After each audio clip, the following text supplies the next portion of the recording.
What is going on, you guys? My name is Ben James and welcome back to another video. So Moon Knight just dropped and I just got done watching the first episode and this show is crazy. I'm going to be doing a full spoiler talk and going through a little bit of a breakdown, but mostly what I thought about the episode and how it kind of goes against all the other Marvel properties.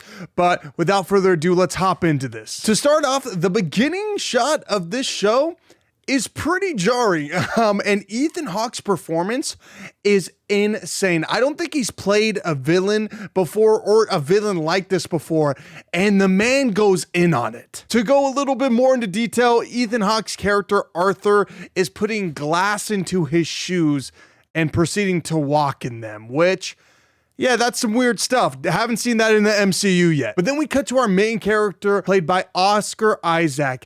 And man, I love Oscar Isaac. He's a fantastic actor and I'm so happy he's in the MCU now. And man, does he play such a wholesome London civilian. This man's just going about his everyday life and you could tell that he's, you know, kind of awkward, doesn't have all the social skills, but it's very heartwarming. But then he goes to his job where his coworkers don't really like him and don't even know his name, and he knows so much about the history of the museum, but they throw him behind a counter and make him sell candy instead of doing tours. And I like that we're given a character who doesn't have his stuff together, and I know similar aspects of what I'm about to say have been done in the MCU before, but this character embodies mental issues, social anxiety, and I've never seen all of these things put into one character, and it's nice to have that introduced into the MCU. But one of my favorite scenes that shows this is when Steven goes to this park and he's talking to someone that you would think is a friend, but as it slowly pans out, it shows that it's a man pretending to be a human statue who's just sitting there in silence. And this gives off that parasocial relationship, you know, where he thinks, you know, this gentleman is his friend when the dude's just sitting there and trying to get money by being a statue. And it was really just such a very well done scene. And just when you think you know where it's going, you're like, you know what? It's going to be a slow burn. We're going to find out a little bit more about Steven, and then something crazy is going to happen in the last 10 minutes. Nope, they throw you right into the action because they're playing with this concept of blackouts and him not knowing how he got to certain places. And it literally throws you into a scene with him on the ground with a broken jaw. And correct me if I'm wrong, but I'm pretty sure this is the first time we've seen a healing factor done in the MCU. And let's just say, I cannot wait for them to have a Wolverine movie because this healing factor is gruesome and so dope. This scene was fast-paced and confusing, but it's nice because Arthur is confused along with you. So you're just going down this crazy roller coaster and you don't know what's happening, and it's so much fun. And I like the idea of these blackouts staying for future episodes because it really mixes up the pacing compared to a normal MCU property, because we're able to jump from day to day, like without any time passing, and it to make sense. And it's nice because without Steven knowing what's going on, you can have him be funny without it sacrificing the tone, because it could just be a mechanism for him to kind of cope with what's going on. So you don't really get that MCU humor that comes out of nowhere and for characters that it just doesn't make sense for. You know, the episode progresses and you get Arthur showing up to Steven's work, which makes sense because in an act of stupidity, while he's going through all this traumatic events that he doesn't know what's going on, he tells Arthur his name and where he works. And Arthur even shows up at his work. He's like, yo, what? He's like, I thought this was going to be Cap, but no, you actually work here. You told me where you work? That's nuts. But it just makes sense because, yeah, I mean, Steven, he's just some guy who has anxiety.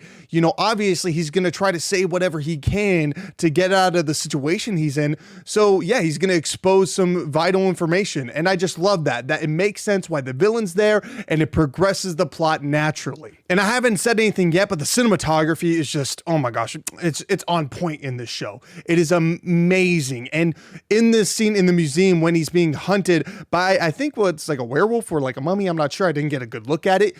It's very good, and it's just like haunting, and it feels like a horror movie. But right when Steven is cornered in a bathroom and you think all hope is lost, we got our boy Mark, his other personality, coming out with an English accent, an American accent. He's like, yo, let me save the day.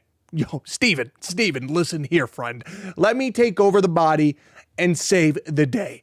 And he does. And the transition, it's in the trailer, which when I first saw that trailer, I was like, I feel like this is going to be an ending shot to an episode. And I was right. And the moonlight, oh my gosh, the costume is fire. That outfit is just, the look of it. I haven't seen anything like this in the MCU, and it's so nice to be getting different things, because what I love about the MCU, and Winter Soldier did this the best for me. This is when the MCU really grabbed me. I mean, I always loved the films, but it was when they took the superhero movies and made that and put like other genres in them, right? So Winter Soldier was a spy movie by also just being a superhero movie. And I think that's such an important concept to have while we continue to make superhero movies, because if we just make them all the same, it's going to be super generic and it's going to be boring. But it's like, no, let's put horror in this. Let's put spy thriller in this. Let's put, all of these genres that we have in the film industry. Let's do that, but just with superheroes. I think it's the way the future of superhero movies are going to go. And I'm so happy Moon Knight is going with that trend and setting that trend in a way. But what did you guys think of Moon Knight? Was it everything you expected? Was it a little bit underwhelming? Let me know in the comments below. I think this is one of the best pilots to have ever been released by the MCU. It is such a good starting point for this show, and I'm going to be watching this midnight every single week because I'm hooked. It's got me. But also, there's a little like button placed below this video, so make sure to hit that if you enjoyed the content, and subscribe so you don't miss out on my weekly videos I'm going to be putting out for Moon Knight. I'm so excited to keep covering this show every single week, and I'm looking forward to talk to you guys in the comments below on your thoughts and theories. But that is going to be it for me today, you guys. Thank you so much for watching. My name is Ben James, and I'll catch you in the next video. Peace!